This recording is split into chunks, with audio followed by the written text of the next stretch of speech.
There are many things that inverses are, but we're going to start with the simplest concept and work our way up to the more complex parts of inverses. So I'll call this inverses part 1.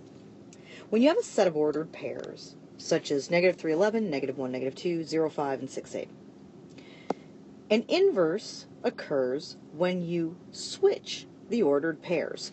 So when you switch x and y, when you switch the domain and range, you get an inverse. So really all you have to do is switch the ordered pairs. So the first one, -3, 11, would become 11, -3.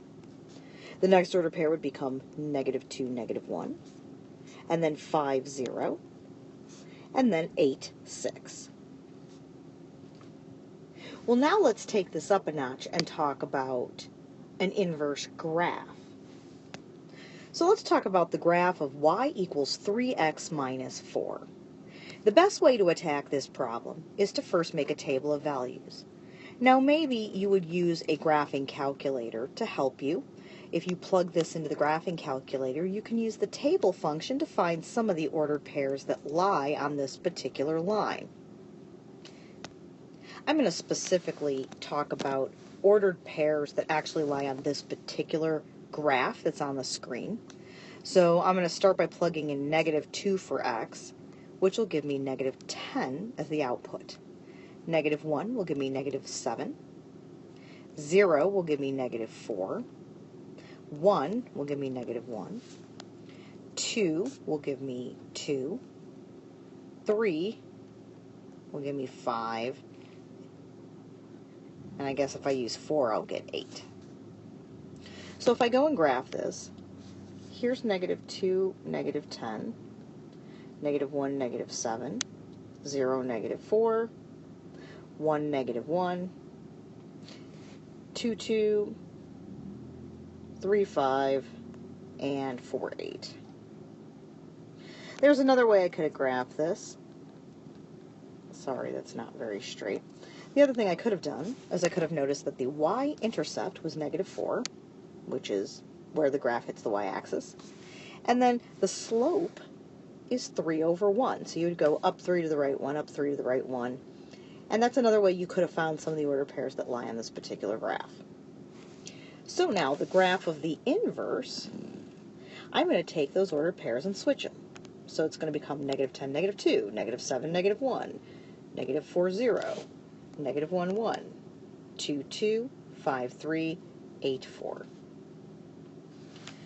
So here's -10, -2, -7, -1, -4, 0, -1, 1, 2, 2, overlaps with the other graph, 5, 3, and 8, 4. And there's the graph of the inverse. What we're going to find, the more graphs that we do, is that the inverse is a mirror image graph over this line that I just drew down the middle of the, that I just drew down the middle of the graph. That is specifically the line y equals x. In geometry, we talked about these things called reflections. This is a reflection. If I were to fold a sheet of paper over that particular dashed line, the black graph would lie on top of the green graph. That's what an inverse is.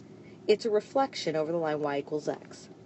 It's what you get when you swap the domain and the range. Let me do one more example just to help out. Let's talk about the graph of the absolute value of x minus 3.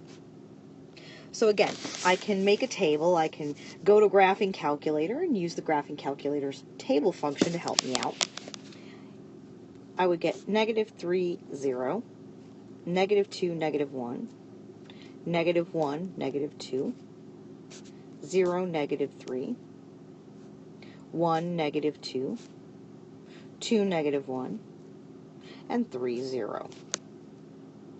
That's probably a good enough graph. So -3, 0, -2, -1, -1, -2, 0, -3, 1, -2, 2, -1, and 3, 0. As you'll recall, the graph of an absolute value function is a v. So now its inverse is going to be 0, -3, -1, -2, -2, -1, -3, 0, -2, 1, -1, 2, 0, 3. All right, 0, -3, -1, -2, -2, -1, -3, 0, and then -2, 1, -1, 2, and 0, 3. And you'll see that this is the graph. And like I said in the previous problem, if I draw a line through the diagonal of the graph, specifically the line y equals x, you'll notice that this is a mirror image. If you were to fold a sheet of paper over this line, this purple line, you would get the blue graph to lie on top of the black graph. This is an inverse. There's more complicated versions of inverses. We're going to be talking about finding the equation of an inverse and determining if two equations are inverses in another lesson.